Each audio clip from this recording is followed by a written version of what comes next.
तो देखिए, हमारी लगातार हर सेक्टर से बातचीत हो रही है, जिस तरह मैं बार बार जिक्र भी कर रहा हूं, और हमारे साथ देखिए राजनीति के खिलाड़ी भी जुड़ रहे हैं जो राजनीति में माहिर हैं। उनसे भी हम चर्चा कर रहे हैं, उनसे भी जान रहे हैं कि यूपी के विकास का रोड मैप क्या है। यूपी के विकास में रोड मैप तो है ही, योजनाएं तो बता रहे हैं, लेकिन सबसे ज्यादा अगर कोई बात आती है यूपी की, तो यूपी में हिंदू और मुसलमान क्यों हो जाता है, इस पर भी हम चर्चा करेंगे। और हमारे साथ दानिश आजाद अंसारी जी, अल्पसंख्यक कल्याण राज्य मंत्री है। सर बहुत बहुत स्वागत है। सर पहला सवाल यही है, टीवी पे अमूमन ये सारे दर्शक यही देखते होंगे, हिंदू मुसलमान, और हिंदू मुसलमान का आरोप, सबसे ज्यादा आरोप आपकी पार्टी पर लगता है, ऐसा क्यों? देखिए, हमारा देश जो है ये अलग अलग धर्मों को जोड़ के बना एक बहुत ही खुशहाल और बहुत ही खूबसूरत देश है। निश्चित तौर पे हमारे देश में अलग अलग संस्कृतियां हैं, अलग अलग धर्म हैं, अलग अलग मान्यताएं हैं, अलग अलग रिचुअल्स हैं, अलग अलग फॉलोइंग है, और ये सभी लोग भारत एक देश को मजबूत बनाने के लिए सभी धर्म बहुत ईमानदारी से अपना काम करते हैं। लेकिन आप देखिए कि कुछ विपक्षी दल, मैं स्पेसिफिक ये कहूँगा ज़रूर, कांग्रेस और समाजवादी पार्टी जैसे दल जो है, इन्होंने खास तौर पे हमारे देश को जाति धर्म मजहब में बांट के अपनी राजनीतिक रोटियां सेकने का काम किया। खास तौर पे जो अल्पसंख्यक मुस्लिम समाज की बात आती है, तो ये बात मैं पूरे दावे के साथ कहना चाहूँगा कि सबसे ज़्यादा अगर मुसलमानों को गुमराह और मुसलमानों का अहित किसी ने किया तो ये कांग्रेस पार्टी और समाजवादी पार्टी ने किया।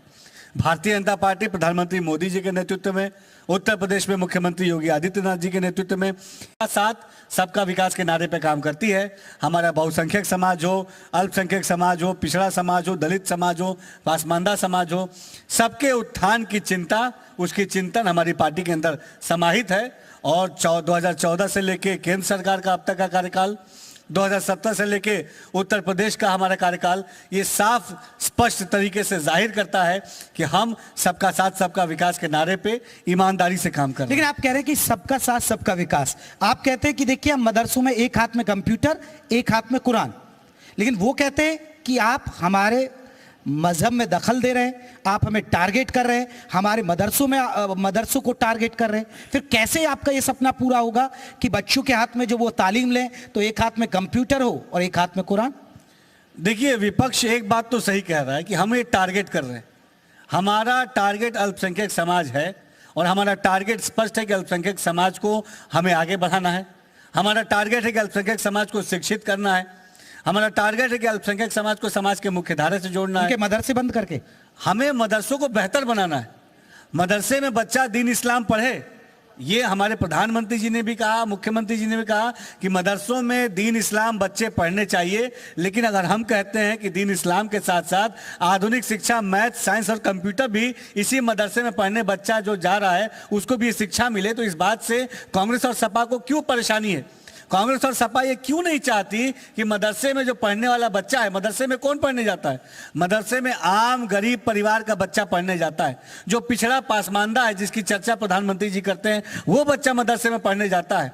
जो मुस्लिम समाज की 85% की आबादी जो है पिछड़ों की, उसके बच्चे, गरीब के मुसलमानों के बच्चे मदरसों में पढ़ने जाते हैं। तो अगर हम वहाँ पर दीन इस्लाम के साथ साथ क्वालिटी एजुकेशन डिलीवर कर रहे हैं तो इस बात से समाजवादी पार्टी या कांग्रेस पार्टी को परेशानी नहीं होनी चाहिए। और अगर इस बात से परेशानी सपा और कांग्रेस को है तो इसका साफ मतलब है, सीधा और स्पष्ट मतलब है कि ये नहीं चाहते सपा और कांग्रेस के लोग कि हमारा मुस्लिम समाज का बच्चा, उसको अच्छी शिक्षा मिले।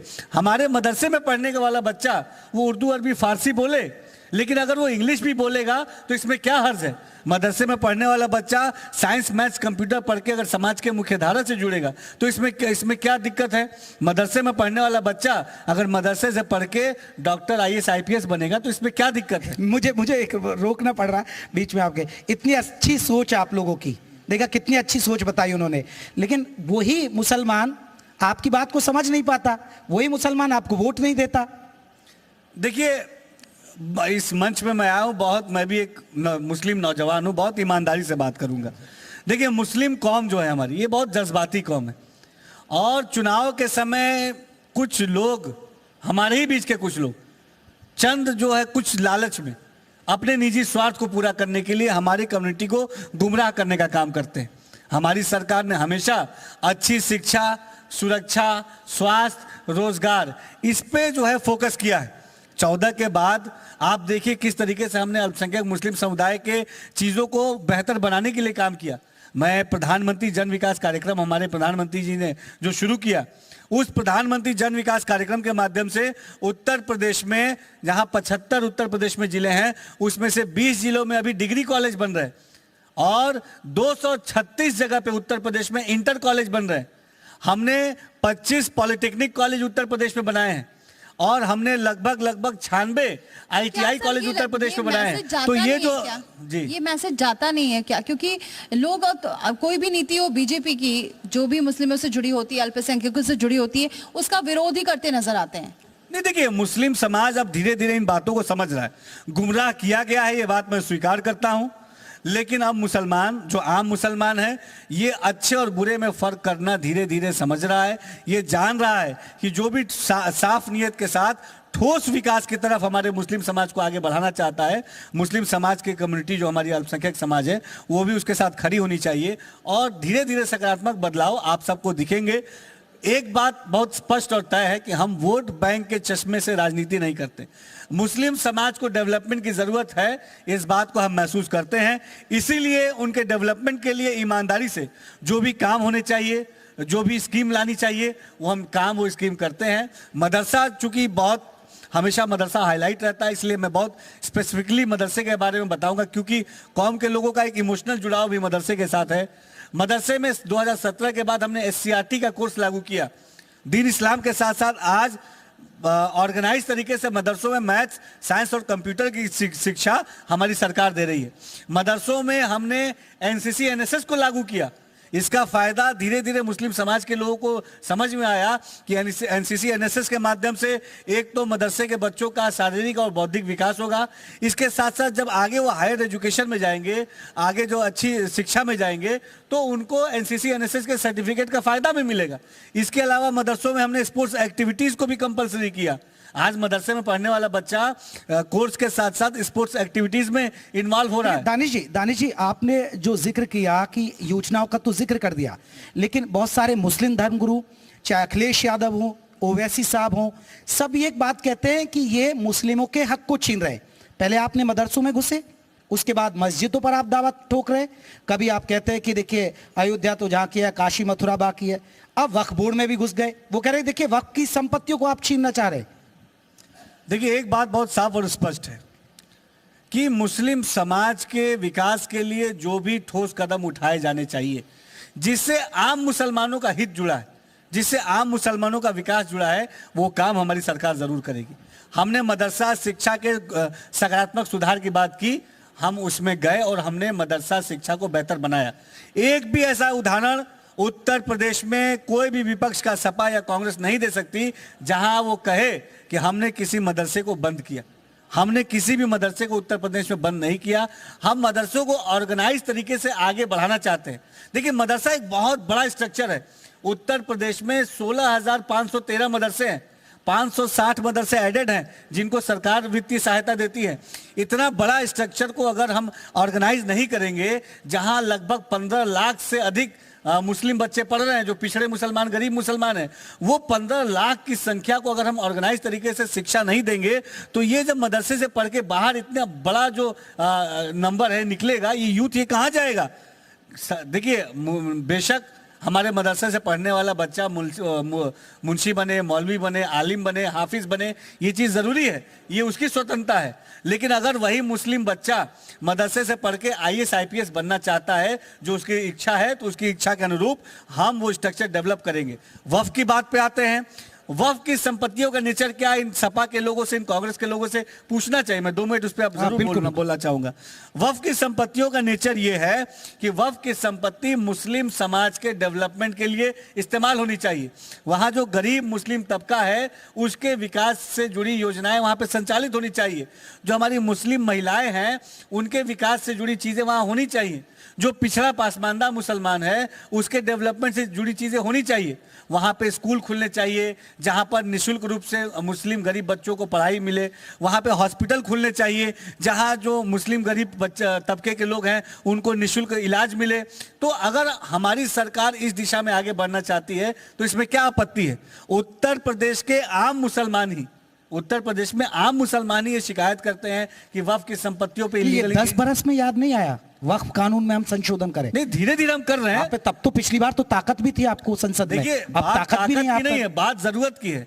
हम जब जो चीज सकारात्मक जरूरत महसूस करेंगे उसको हम जरूर लागू करेंगे संवाद के माध्यम से।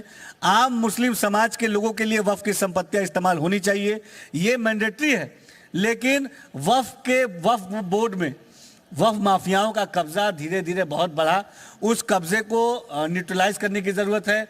वक्फ की संपत्तियों का सही डॉक्यूमेंटेशन करने की जरूरत है। मैं एक चर्चा जरूर करूंगा, कांग्रेस पार्टी जो इसका विरोध कर रही है, इसी कांग्रेस पार्टी के शासनकाल में सच्चर कमेटी बनी 2005 में। उस सच्चर कमेटी का रिकमेंडेशन कांग्रेस पार्टी ने नहीं माना। उस सच्चर कमेटी का रिकमेंडेशन क्या था? उसमें यह था, सच्चर कमेटी जो कांग्रेस पार्टी ने ही बनाई थी, उन्हीं के कार्यकाल में ये कमेटी बनी थी। उस कमेटी ने रिकमेंड किया था कि वक्फ बोर्ड में जो पार्टिसिपेशन है वो बढ़ना चाहिए, खासतौर पर महिलाओं का। वक्फ बोर्ड में पार्टिसिपेशन पिछड़े मुसलमानों का बढ़ना चाहिए। वक्फ बोर्ड का डॉक्यूमेंटेशन ऑर्गेनाइज होना चाहिए। वक्फ बोर्ड की जो संपत्ति है वो रेवेन्यू बोर्ड में दर्ज होनी चाहिए। एक और कमेटी कांग्रेस पार्टी के शासनकाल में, एक जेपीसी ज्वाइंट पार्लियामेंट्री कमेटी जैसे अभी बनी है, वैसे एक उस समय भी जेपीसी बनी थी, जिसके अध्यक्ष तत्कालीन जो अल्पसंख्यक कल्याण मंत्री थे कांग्रेस पार्टी के खान साहब थे। उस जेपीसी ने भी क्या रिकमेंड किया था? उस जेपीसी ने रिकमेंड किया था कि जो मुस्लिम समाज की वक्फ की संपत्तियां हैं उनको जो है तरीके से प्रॉपरली उनका ऑडिटिंग होने चाहिए, और जो संपत्तियां हैं उसके साथ जितने पैसे उस रेवेन्यू जनरेट हो रहा है, ये मिसमैच है। प्रॉपर्टी 4 लाख समथिंग प्रॉपर्टी थी, जिससे केवल 163 करोड़ रुपए जनरेट हो रहे थे, जबकि अगर मार्केट एंगल के हिसाब से देखेंगे तो उन 4 लाख से अधिक प्रॉपर्टियों से 12,000 करोड़ का रेवेन्यू जनरेट होना चाहिए था। तो कहाँ 12,000 करोड़ और कहाँ 163 करोड़? तो एक बहुत बड़ा ये एक घोटाला और एक बहुत बड़ा जो है ये एक शंका भी उत्पन्न करता है। और ये जो पैसे जो नहीं आ रहे, तो इससे किसका घाटा हो रहा है? अगर 12,000 करोड़ उसी वहां से रेवेन्यू जनरेट होता जो कि केवल 163 करोड़ हो रहा है, तो उससे फायदा आम मुसलमानों को होता। तो ये जो कमेटियां जो कांग्रेस पार्टी ने अपने शासनकाल में बनाई, एक 1976 में भी एक बनाई थी वक्फ बोर्ड के लिए कमेटी, उसमें भी ये तमाम रिकमेंडेशन आए। उनको जीपीएस मैपिंग होनी चाहिए, उनकी हदबंदी होनी चाहिए, उसका डॉक्यूमेंटेशन सेंट्रलाइज होना चाहिए, उसका डॉक्यूमेंट डिजिटल होना चाहिए, उसका जो वक्फ बोर्ड में जो अप्लाई करते हैं